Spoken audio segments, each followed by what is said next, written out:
Relative importance analysis shows the size of dimension values that contribute to the whole. It can also be used to perform Pareto or 80-20 contribution analysis. To get started creating a relative importance analysis, in Assets, Qlik Analysis. Drag and drop relative importance into the sheet. Click Add Dimension and select a dimension. In this case we select Country. Click Add a Measure and select a measure.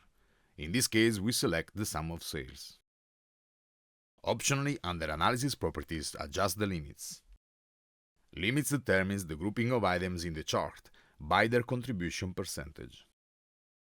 Optionally, in the Properties panel, under Appearance, adjust the appearance of the analysis.